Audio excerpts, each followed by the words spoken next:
She cried at her youngest child's wedding, and not one single tear was from joy.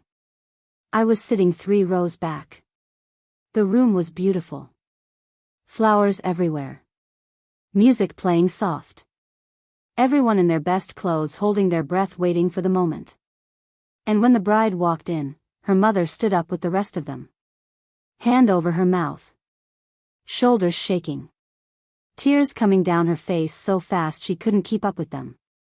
Everyone around her assumed they knew exactly what that was. They were wrong. I had known this woman for 11 years. I had sat in her kitchen. I had heard the things she said when the house was quiet and the children were grown and gone and there was nothing left to perform for. Those were not proud tears. Those were the tears of a woman watching the last chapter of a life she had given everything to close. Finally close. And somewhere underneath the love, and the love was real, don't misunderstand me, there was something else. Something that looked almost like relief. And something that looked almost like grief. For herself. For the girl she was before any of this began. She sat back down before the vows finished. Dabbed her face. Straightened her dress. Smiled at the cousin beside her. And nobody in that room saw what I saw. Welcome back to Diary After 50, the place where we say out loud what everyone else is still whispering. If you're new here, I'm Gloria. I don't do sugarcoating and I don't do shame. Pull up a chair. This one is going to sit with you. And if this hits close to home, for any reason, drop a comment below. Even just a dot. I want to know you were here. Let's talk about what nobody is going to say at the family reunion. There are parents, good parents, loving parents, present parents, who somewhere deep down, in a place they have never shown another living soul, know that becoming a parent was not the right choice for them. Not because they don't love their children. That part is real. The love is real. But love and regret are not opposites. They can live in the same chest at the same time. And that is the thing nobody prepares you for. I knew a man, retired, quiet, always puttering around his garden. His wife had passed. His kids called every Sunday like clockwork. He had done everything right by every measure. One afternoon I asked him how he was really doing. He looked at the garden for a long time. Then he said, I had a whole other life I never lived. He didn't say anything else. He went back to his tomatoes. But I heard it. That sentence was carrying 30 years of something he had never put into words before. Here is what I want you to understand. The parents who carry this feeling are not monsters. They are not selfish. They are not failures.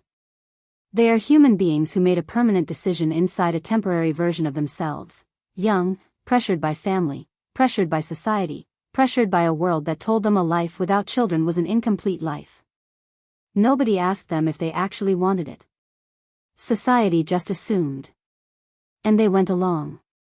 And then one day they woke up at 62 and realized the life they were living was built entirely around a choice that was never fully theirs.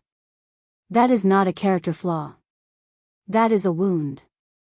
And here is the part that will really stay with you, because we are not done yet. Hold on. Before we go further. If this video is already making you feel something you didn't expect to feel today, whether that's recognition or resistance, I need you to do something for me right now. Like this video. Subscribe to this channel. Because the conversations we have here are the ones that actually matter and I need you to stay in the room. Alright. Back to it. Now. I am going to say something to the adult children watching. And I need you to not flinch. You were not a burden because you existed. Let me be clear about that. But you were a consequence of a decision that was made before anyone fully understood what it would cost. And your parents, some of them, spent the rest of their lives loving you completely while quietly grieving the people they never got to be. You know that version of your parent that seems a little far away sometimes? That quiet they carry that you could never quite reach? That might be it. That might be them holding something they decided a long time ago you were never allowed to see. I watched a woman once, at a graduation party for her daughter. The room was full of noise and celebration, and this woman was standing near the window by herself. Not sad exactly. Just elsewhere. Like one part of her was in the room and the rest of her was somewhere she could not name. Her daughter came over, hugged her, said, "Mom, are you okay?" She laughed and said, "Of course, I'm proud of you." And she was. Both things were true at exactly the same time. This is the thing adult children rarely get the chance to understand. Your parents' private grief was never about you. It was about them. The roads they didn't take. The identities that got folded up and put away. It was not a verdict on your worth. It was a reckoning with their own. And most of them will never tell you. Not because they don't trust you, but because they love you too much to hand you that weight. So what do you do with that? Where does this go? Stay with me. Because this is where it gets important. Here is what I believe. The most honest thing a parent can do, for themselves and quietly for their children, is to stop pretending. Not out loud necessarily. You don't have to sit your child down and make it their problem. That is not what I am saying. But inside. Privately. In the space between who you became and who you might have been, you are allowed to be honest there. Because the pretending is what actually does the damage. Parents who spend decades performing gratitude they don't fully feel, they go hollow. And children feel that hollowness even if they cannot name it. They just know something is slightly off. Something is being managed. Something in the house is always slightly too careful.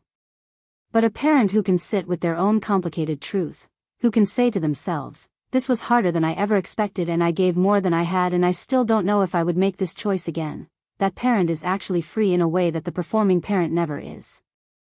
And that freedom shows up. It shows up in how they speak to their children.